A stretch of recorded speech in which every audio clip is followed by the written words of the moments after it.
founding fathers. These alterations to the dreams of our founding fathers occur when we have elected people who govern as rulers, not as leaders. The ruling class forces us to do as they please. They thereby steal our freedoms. Gladly, some of the original freedoms are still alive, and a few are resurging. Recent United States and Wisconsin Supreme Court decisions have increased our freedom of speech and gun ownership. 1 year ago, we met here to demand the return of our stolen freedoms. The ruling class disregards our call. Just last Saturday, a gathering similar to this occurred in the District of Columbia. In an interview with Brian Williams, the President of our nation said he did not watch the rally. Yet in the next breath,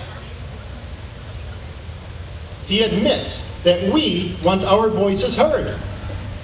He claimed that the attendees of that event were merely stirred up, meaning that they have nothing of value to add to the nation's discourse. He also said that the next 2 months constitute silly season because of the advent of elections. By this, he means that we the people, with our longing, our calling for expanded freedoms, distracts the current representatives and senators to the detriment of our president's grand design to transform our nation as he sees fit. Most of us country people have only the election to give our input to the nation's direction, and he mocks it. During the last year, the federal ruling class has passed a law reducing our freedom to choose the health insurance plan that would best fit our needs. The scheme will increase the amount of health care dollars spent on paper pushers and reduce the choices we have over care of our bodies. The federal ruling class has passed massive and unprecedented spending bills. They take the fruits of our labors under duress and give them to those deemed by the rulers more worthy. The current favorites include builders and users of train systems, unwanted by we the people, and energy programs with unrealistic and speculative payback terms.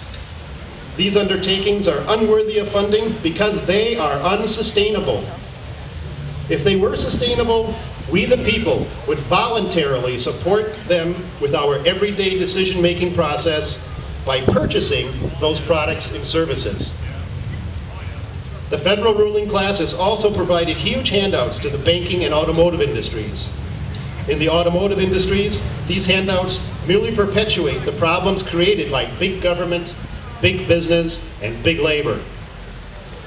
The free market was trying to correct those errors via bankruptcy. Now, those errors continue. The troubles experienced by the banking industry were caused by regulations created by the ruling class. After bailing out the banks, what did the rulers do?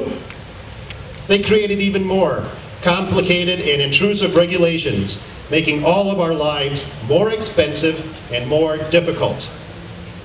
The ruling class here in Wisconsin has not been idle during the past year. They have hampered the ability of the poor to move up the economic ladder in many ways.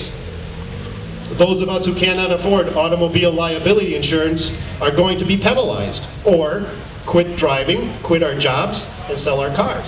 We use our cars to get to work.